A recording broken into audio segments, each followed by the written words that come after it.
해피 이스터. 우리 옆에 분들하고도 한번 부활절 인사해 볼까요? 해피 이스터. 해피 이스터. 네, 온라인 예배 드리시는 분들도 가족분들과 함께 해피 이스터 하시면서 부활절 인사를 서로 나누시면 좋겠습니다.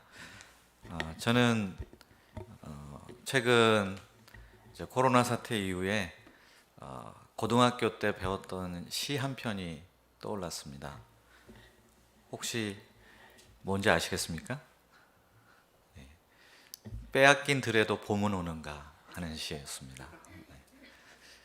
코로나가 빼앗아 버린 이 세상에 과연 봄은 올 것인가 하는 생각이 들면서 맨 마지막 구절이 또 생각이 났습니다. 그 시에 지금은 들을 빼앗겨 봄조차 빼앗기겠네, 이런 구절이 생각이 나는데, 봄은 오긴 왔는데 이 코로나 사태 때문에 이 봄을 만끽할 수가 없고 여전히 위축될 수밖에 없어서 너무 안타깝습니다.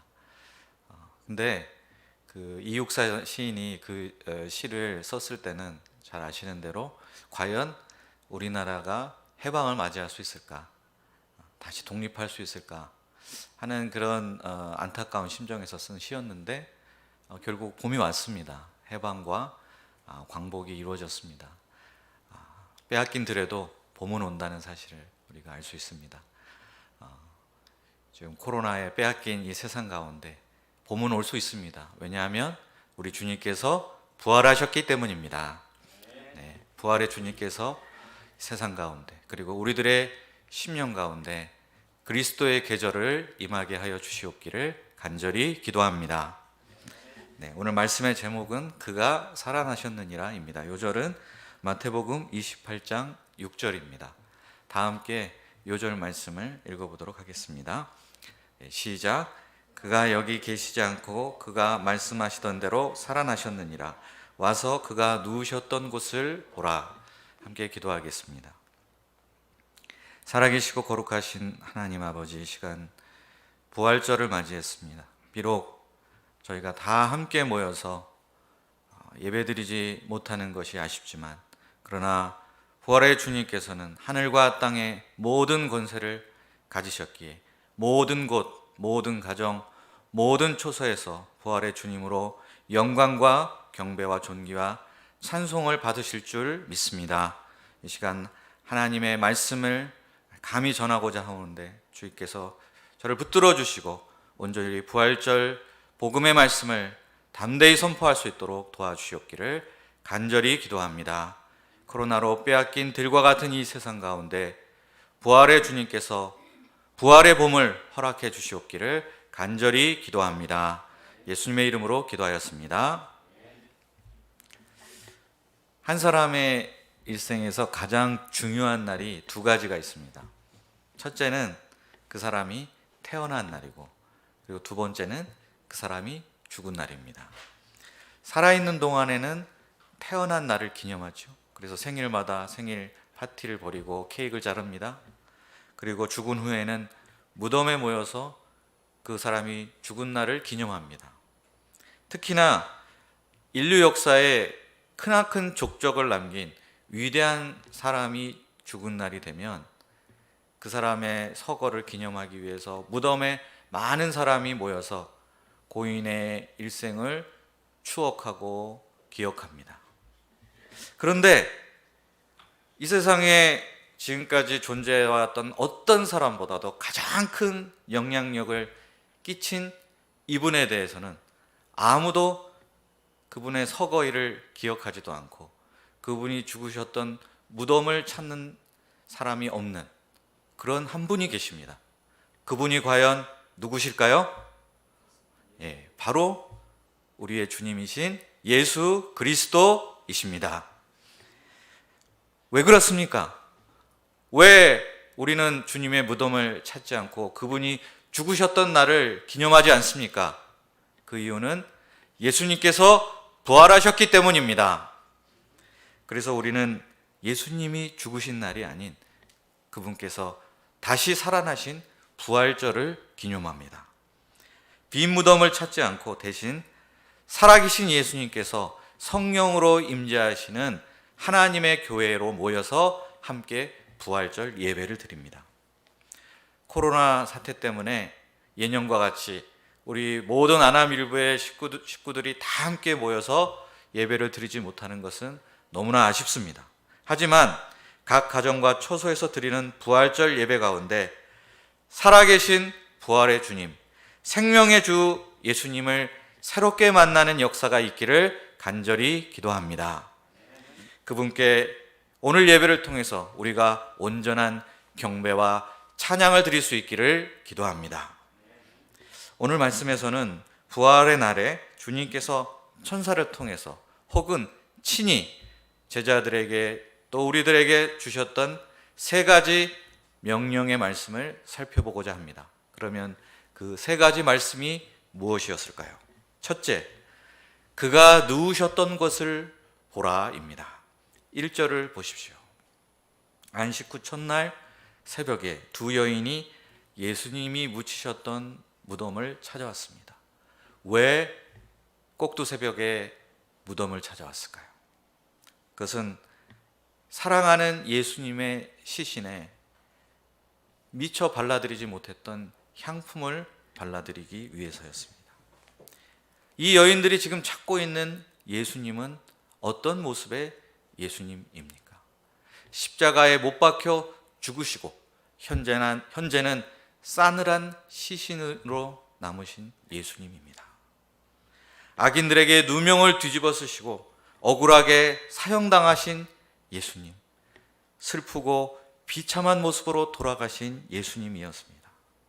그런데 무덤에 갑자기 나타난 천사가 여인들에게 이렇게 놀라운 소식을 전했습니다. 6절을 다 함께 보시겠습니다. 6절 함께 읽겠습니다. 시작.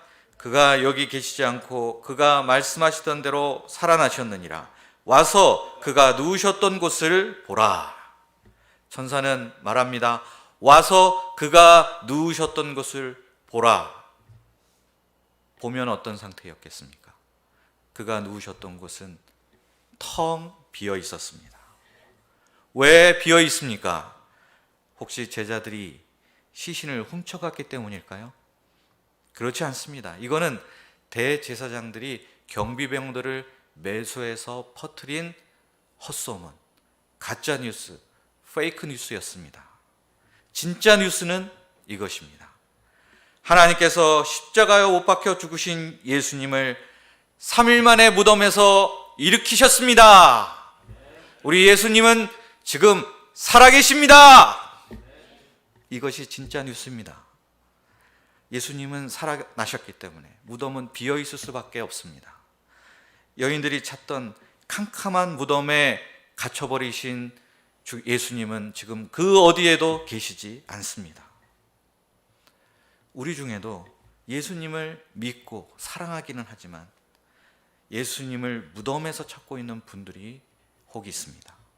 나의 현실이 너무 암담하고 슬프기 때문에 그 눈이 무덤을 향하고 있습니다. 내 인생이 잘 안 풀리고 답답하기 때문에 근심과 절망의 커다란 돌이 무덤을 가로막고 있습니다. 우리의 마음 문을 가로막고 있습니다. 이런 사람들의 특징은 신앙생활을 하기는 하는데 그 마음 가운데 기쁨이 없고 평안이 없고 늘 우울무드라는 것입니다. 그래서 실제로 자주 울기도 합니다. 처음에는 십자가에 못 박히신 예수님의 그 사랑과 은혜 때문에 우는 것 같았는데 자세히 들여다보면 그것 때문에 우는 게 아니라 자신의 신세가 너무 처량해서 우는 경우가 있습니다. 자기 연민 때문에 자기를 불쌍히 여기고 흘리는 눈물입니다. 그러나 천사는 이런 사람에게 이렇게 말합니다. 어찌하여 너희가 우느냐? 그가 여기 계시지 않고 살아나셨느니라. 예수님을 무덤에서 찾지 말라는 것입니다. 예수님을 죽으신 예수님, 그래서 슬픈 예수님으로 만들지 말라는 것입니다. 예수님은 분명히 죽음을 이기시고 살아나셨습니다. 무덤을 박차고 일어나셨습니다. 돌을 굴려내고 부활하셨습니다. 무덤은 비어 있습니다. 그러므로 이제 우리는 죽으신 예수님이 아니라 현재 살아계시고 우리와 함께 하시고 우리 인생길에 동행하시는 예수님을 찾아야 합니다. 부활의 주 예수님을 바라보아야 하겠습니다. 예수님은 내 인생의 실패와 좌절과 절망의 돌문을 굴려내기를 원하십니다. 죄와 죽음의 권세를 이기신 예수님을 바라보고 믿음으로 나의 운명과 슬픔을 극복하기를 원하십니다. 예수님의 부활이 우리에게 주는 메시지는 분명합니다. 어둠은 빛을 이길 수 없고 거짓이 진리를 이길 수 없습니다. 선이 악을 반드시 이기고 생명이 사망을 이깁니다. 예수님의 부활이 이것을 우리에게 확실하게 증거하고 있습니다. 그러므로 이제 우리가 더 이상 울 필요가 없습니다. 승리의 소망 가운데 기쁨으로 찬양하며 주님과 함께 나아갈 수 있기를 간절히 기도합니다. 둘째는 갈릴리로 가라입니다. 7절을 보십시오. 천사는 여인들에게 제자들을 찾아가 부활하신 예수님을 만나기 위해서 갈릴리로 가라는 메시지를 전하도록 했습니다. 여인들은 이 기쁘고 놀라운 소식을 여전히 슬픔과 허무와 두려움 가운데 울며 떨고 있을 제자들에게 전하기 위해 힘껏 다름박질 쳐서 갔습니다. 그런데 그 길 중에 예수님께서 부활하신 몸으로 여인들 앞에 짠 하고 나타나셨습니다. 예수님은 이 여인들에게 무슨 말씀을 하셨습니까? 10절을 보십시오. 우리 10절 말씀도 다 함께 읽어보도록 하겠습니다. 시작. 이에 예수께서 이르시되 무서워하지 말라. 가서 내 형제들에게 갈릴리로 가라 하라. 거기서 나를 보리라 하시니라. 예수님이 여인들에게 하신 말씀은 바로 조금 전에 천사들이 여인들에게 전해주라고 했던 메시지와 거의 내용이 같았습니다. 지금 예수님은 예루살렘에 계십니다. 제자들도 예루살렘에 있습니다. 그냥 가까운 예루살렘에서 제자들을 다시 보시면 되시지 않을까요? 왜 굳이 이렇게 두 번씩이나 제자들에게 갈릴리로 가라, 그리고 거기서 나를 보리라 말씀하고 계신 것일까요? 갈릴리는 어떤 곳입니까? 갈릴리는 예수님과 제자들이 대부분의 시간들을 함께 보낸 장소입니다. 갈릴리에서 예수님과 제자들은 처음 만났습니다. 제자들을 부르신 곳도 갈릴리입니다. 그곳에서 제자들은 예수님께서 행하시는 모든 그 놀라운 일들을 직접 두 눈으로 목격했습니다. 예수님의 입에서 나오는 천상의 메시지를 그 갈릴리 들판에서, 산 위에서, 호숫가에서 들었습니다. 그곳에서 제자들은 예수님과 함께 웃기도 하고 울기도 하고 함께 식사도 하고 잠도 잤습니다. 하지만 이제 제자들은 다시는 그곳에 가고 싶지 않았습니다. 왜냐하면 십자가에서 비참하게 돌아가신 예수님의 모습이 가는 곳마다 자꾸 떠오를 수밖에 없었기 때문입니다. 마지막 순간에 예수님과 함께하지 못하고 비겁하게 도망쳐버리고 계집종 앞에서 3번씩이나 주님을 모른다고 부인했던 자기 자신이 너무나 부끄럽고 자괴감에 빠져 고통할 수밖에 없었기 때문입니다. 그러나 예수님께서는 제자들에게 그 갈릴리에서 나를 다시 보자 말씀하십니다. 왜냐하면 예수님께서는 이제 부활하셨기 때문입니다. 부활의 주님께서 제자들과 다시 모든 깨어진 관계성들을 회복하시기 원하시기 때문입니다. 죽음을 이기시고 승리하신 예수님은 갈릴리에서 십자가 그 엄청난 충격 때문에 부서져 버리고 죽어버린 이 제자들의 믿음까지도 다시 부활시키고자 하십니다. 제자들의 배신 때문에 금이 가고 깨어진 관계성을 본래의 온전한 모습으로 회복하시기를 원하십니다. 제자들이 이제는 다 내팽개쳐 버린 그 위대한 사명을 다시 붙들 수 있도록 도와주시기를 원하십니다. 이 예수님께서 제자들을 가리켜서 배신자, 못난이, 한심한 녀석들 이렇게 부르지 않으셨습니다. 무엇이라고 부르셨습니까? 내 형제들이요, 내 형제들이요 라고 그들을 부르셨습니다. 이 예수님은 우리에게 큰 위로가 됩니다. 우리가 만약 이 11명의 제자들이 처했던 상황과 똑같은 상황에 처했다면 과연 제자들과는 다른 행동을 했을까요? 의리를 지키고 어떤 고난과 죽음도 마다하지 않고 주님과 끝까지 함께 할 수 있었을까요? 우리는 장담할 수 없습니다. 우리는 이 11명의 제자들을 향해서 이 못난 사람들아, 이 배신자들아 이렇게 손가락질할 자격이 없습니다. 우리는 우리가 생각하는 것보다 훨씬 더 연약하고 우리가 우리 자신을 생각하는 것보다 훨씬 더 죄악되고 자기중심적이고 이기적일 수밖에 없습니다. 이런 사실이 여러 사건들을 통해서 드러나게 될 때 우리는 좌절하고 절망할 수밖에 없습니다.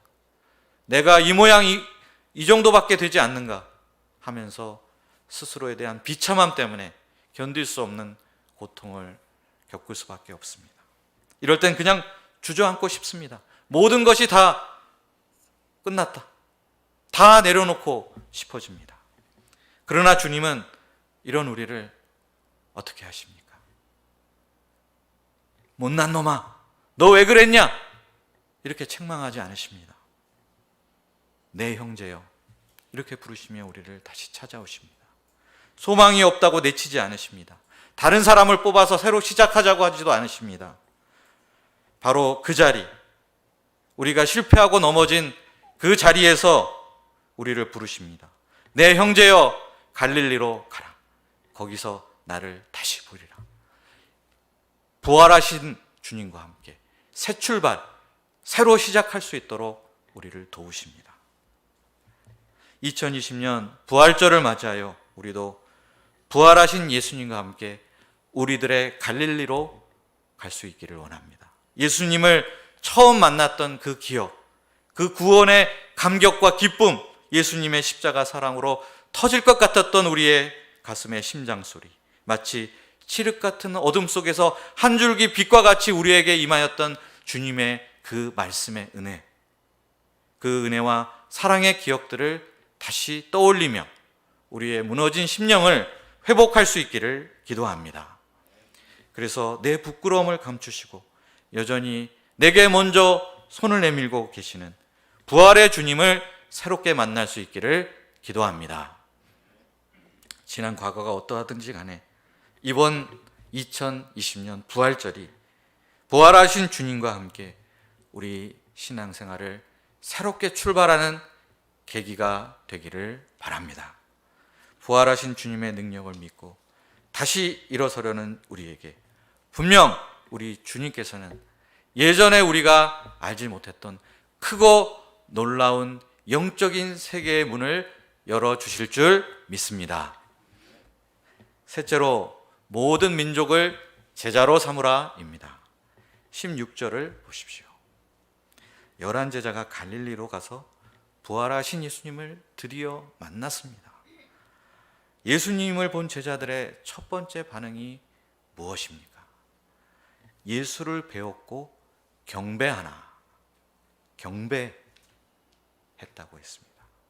부활 사건 이전에도 제자들이 예수님을 따르긴 했지만 그 어떤 기록에서도 예수님을 경배했다라는 표현은 나오지 않습니다. 예수님 앞에 무릎 꿇고 엎드린 사람들은 수없이 많았지만 그들 중 누구도 경배했다라는 표현을 쓰지 않았습니다. 그런데 여기서 처음으로 제자들은 또 부활을 목격했던 여인들은 예수님께 경배를 드렸습니다. 이것은 어떤 의미가 있을까요? 부활 이전의 예수님과 부활 이후의 예수님은 전혀 다른 위상을 가진 분이 되셨다는 의미가 있습니다. 부활하신 예수님은 하나님 아버지로부터 하늘과 땅의 모든 권세를 받으신 분, 만왕의 왕, 만주의 주가 되셨습니다.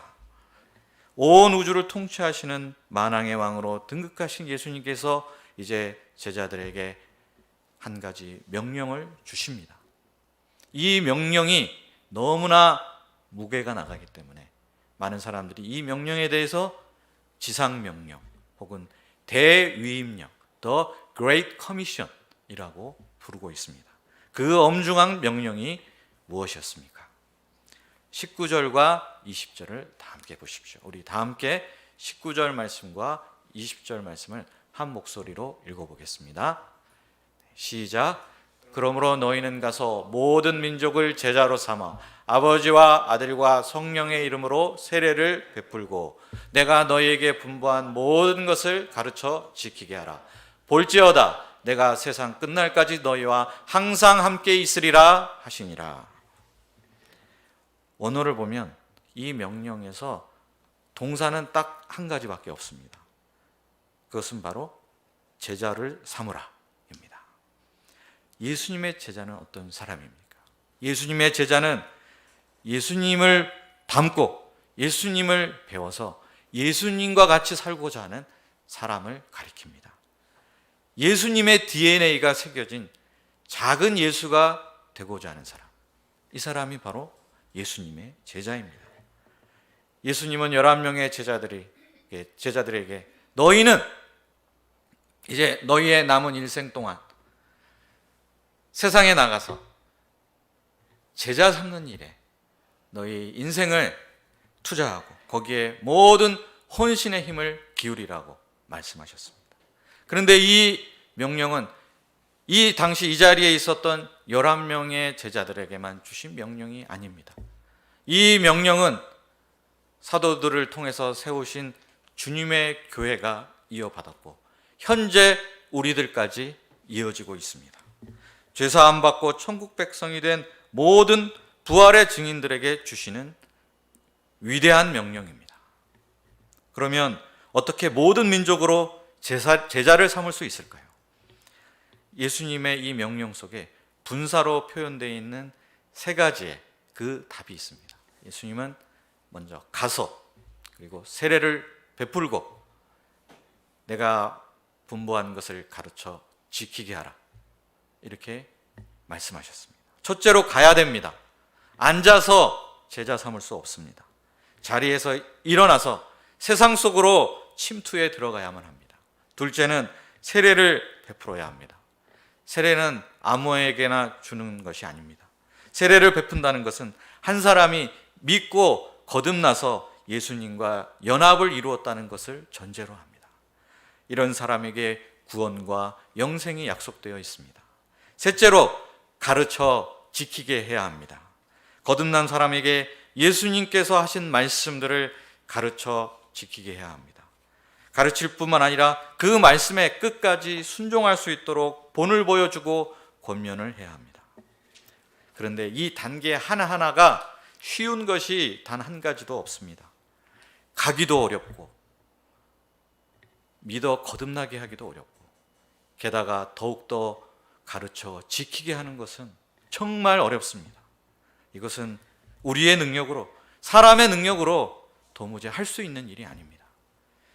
그러나 예수님께서 이 명령의 마지막 부분에 이렇게 우리에게 약속해 주셨습니다.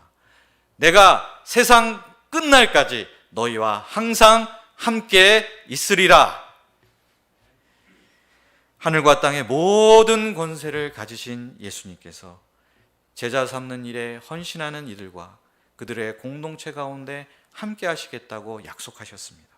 부활하신 주님께서 그들에게 성령의 능력과 지혜를 부어주십니다. 예수님의 부활을 믿는 부활의 증인들을 통해서 이미 복음은 2000년 전에 저 갈릴리에서부터 시작해서 예루살렘과 유대와 사마리아를 넘어 지구촌 곳곳으로 지금까지 전파되고 있습니다. 지금도 살아계신 주님은 예수님의 부활을 믿는 교회와 개인들을 통해서 모든 민족으로 제자를 삼는 역사를 친히 이루어가고 계십니다. 우리는 지금 엄청난 격변의 시대를 지나고 있는 것 같습니다.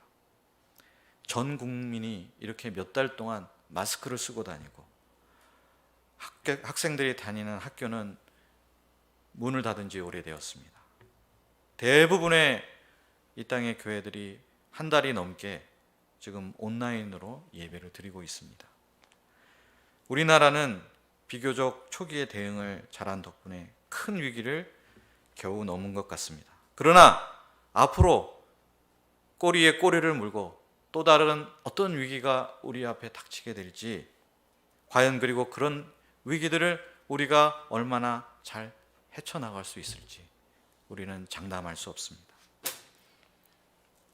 많은 학자들이 이런 얘기를 합니다. 후대의 역사가들은 2020년 코로나 바이러스 사태 이전의 세상과 이후의 세상을 나누게 될 것이라고 말합니다. 이후의 세상이 어떤 모습으로 변화하게 될 것인지 우리는 예측할 수 없습니다.